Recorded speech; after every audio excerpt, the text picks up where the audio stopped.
दोस्तों, सबसे पहली खबर आ रही है उत्तर कोरिया से। उत्तर कोरिया की तानाशाह की हालत को लेकर पूरी दुनिया में अटकलों का बाजार गर्म है। कुछ सूत्रों के अनुसार किम अब इस दुनिया में नहीं रहे और कुछ लोग बता रहे हैं कि उनकी हालत बहुत गंभीर है। वहीं इस बात की मीडिया में अटकलें शुरू हो गई है कि किम के बाद उनका वारिस कौन होगा।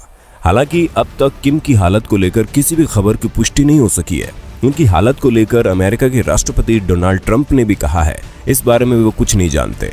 जहां तक कि उनके बाद देश के प्रमुख होने की बात है तो किम के सबसे करीब उनकी बहन किम जोंग योन को ही माना जाता है। वो न सिर्फ पार्टी में दूसरे नंबर पर बड़ी नेता है बल्कि किम के काफी करीब भी है। किम ने खुद उन्हें ये कार्यभार सौंपा है। आपको बता दें, अमेरिकी राष्ट्रपति डोनाल्ड ट्रंप से हुई शिखर वार्ता के दौरान वे भी हर वक्त मौजूद रहीं। ओलंपिक गेम्स के दौरान भी वही इन खेलों के रंगारंग कार्यक्रम का हिस्सा बनी थी। दक्षिण कोरिया के राष्ट्रपति से हुई बैठक के दौरान भी किम के साथ योन ही थी। ऐसे में यदि किम को कुछ होता है तो देश की बागडोर संभालने के तौर पर निश्चित तौर पर उनका नाम सबसे ऊपर ही है। इसके बाद किम की पत्नी का नाम आता है। हालांकि राजनीतिक मसलों में उनकी दखल अब तक कम ही दिखाई दी है। इसके अलावा चीन की यात्रा के अलावा को किम के साथ कहीं किसी शिखर वार्ता के दौरान दिखाई भी नहीं दी है। उत्तर कोरिया की समाचार एजेंसी में कुछ बदलाव जरूर दिखाई दे रहा है। पहले इस एजेंसी की वेबसाइट पर किम जोंग उन की तस्वीरें हुआ करती थी जो अब दिखाई नहीं दे रही। इससे इस बात को बल मिल रहा है कि उनकी हालत गंभीर है। आपको बता दें कि किम पहले से ही अपने मोटापे की वजह से कई बीमारियों से ग्रसित हैं। आपको बता दें, दक्षिण कोरिया की समाचार एजेंसी योनहॉप भी उनसे जुड़ी खबरों को काफी संभाल कर दे रही है। योनहॉप एजेंसी ने CNN की रिपोर्ट का हवाला देते हुए कहा है कि किम की हालत खराब है। वहीं दूसरी बड़ी खबर है चीन से। कुछ अमेरिकन कंपनीज है जो चाइना से अब अपनी प्रोडक्शन लाइन, अपनी उत्पादन लाइनों को चाइना से निकालना चाहते हैं, जैसे कि एप्पल है, गूगल है, माइक्रोसॉफ्ट है। इन सभी ने प्रस्ताव आगे रखे हैं कि वो चाइना से अपनी प्रोडक्शन को निकालना चाहते हैं। सबसे पहले आपको बता दें कि दुनिया भर में सबसे ज्यादा उत्पादन, सबसे ज्यादा मैन्युफैक्चरिंग यदि किसी देश में होता है तो वो चाइना में होती है। चाइना का जो उत्पादन है वो 28.4% है पूरी दुनिया में। इंडिया काफी नीचे आता है, केवल 3% के आसपास।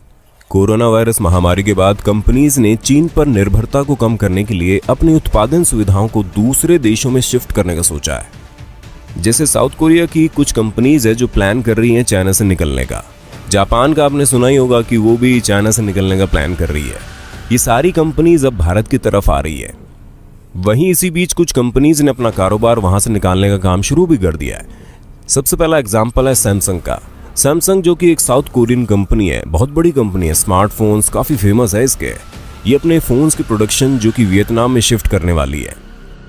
दुनिया की सेकंड लार्जेस्ट इकोनॉमी जो कि चाइना है, वहां से अमेरिकन टेक्नोलॉजी फर्म्स जैसे एप्पल, माइक्रोसॉफ्ट एंड गूगल अपने हार्डवेयर प्रोडक्ट्स को निकालना चाहते हैं और इसमें सबसे ज्यादा जो बेनिफिशियल होगा ये होगा भारत को।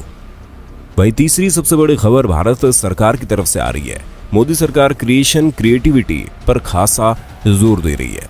सरकार को भरोसा है स्वदेशी चीजें ज्यादा भरोसेमंद है, वो चाहे विज्ञान का क्षेत्र हो या IT का या फिर कुछ और। आपको याद होगा कि हाल ही में सरकार ने जूम को लेकर कई सारी हिदायतें भी दी है।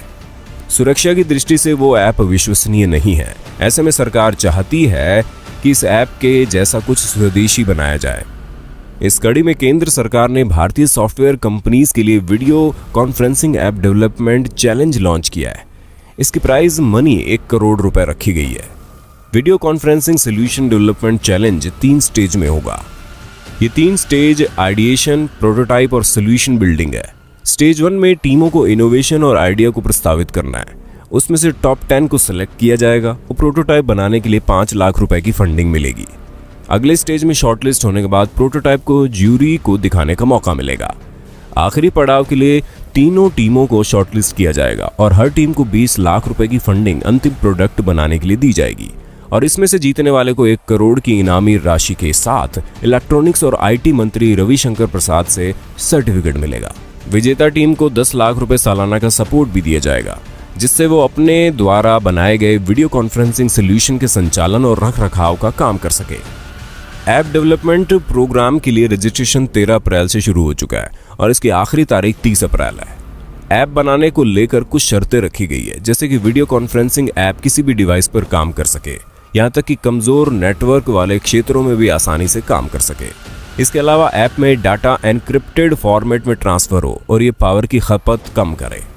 चैलेंज के रिजल्ट का ऐलान 29 जुलाई को किया जाएगा। ये इनोवेशन चैलेंज उस समय में दिया गया है जब popular video conferencing app zoom अपनी सुरक्षा कारणों को लेकर विवादों में है।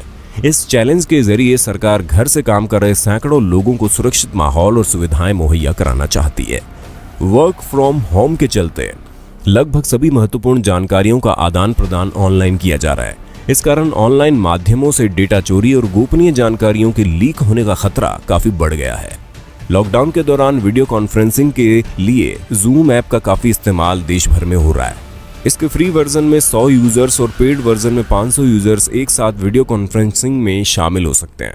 वर्तमान में जूम ऐप की वैल्यूएशन $42 बिलियन यानी कि 3.2 लाख करोड़ रुपए की गई है। दोस्तों, ऐसी अन्य खबरों के लिए हमारे चैनल को जरूर सब्सक्राइब करें और बेल आइकन जरूर दबा देना। मिलते हैं किसी नई जानकारी के साथ। धन्यवाद।